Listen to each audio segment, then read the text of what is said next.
What are the overdraft-related regulations? Hi there, this is Jared Moyer with Bankers Compliance Consulting. Simple question, right? Not so simple of an answer. So let's get the easy ones out of the way first. Reg D, Truth in Savings, requires you to disclose how much your overdraft fee is, your NSF, how and when the overdraft can occur.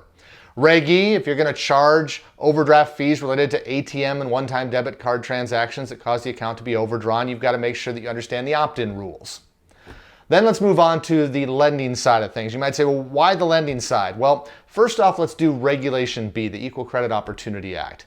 Regulators will agree that when you allow an overdraft debt to occur, it becomes incidental credit, which then invites fair lending risk to the table. So you need to make sure that in your consideration of whether to pay or to not pay an overdraft, you're not using criteria that would be attributed to prohibited characteristics like race, sex, religion, age, marital status, those sorts of things.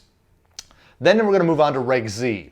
If you allow your customers to convert their overdraft debts into installment loans, there are certain times where Reg Z will be triggered and you have to follow the Reg Z disclosure requirements, so be aware of that. The next one is going to be the biggest one of all, and that's going to be the unfair, deceptive, or abusive acts or practices. You see, because there's so little in Reg DD, the Truth in Savings Act, Reg E, Reg B, Reg Z, as it relates to overdraft-specific requirements, there's a lot of gray space.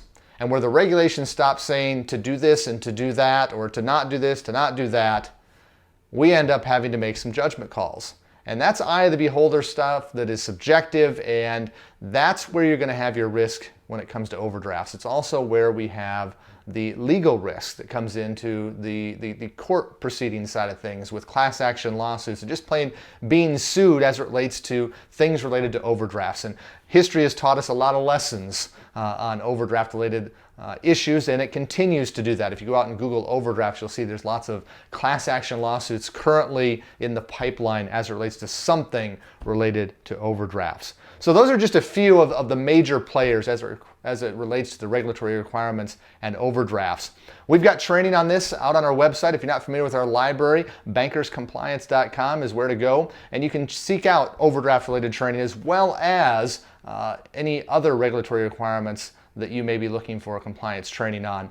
If you're not sure or you want to have a discussion about what's best for you and your team, I invite you to pick up the phone, and we'd love to talk to you about how we can partner with one another so that you can meet those compliance challenges head on. Let's have that discussion.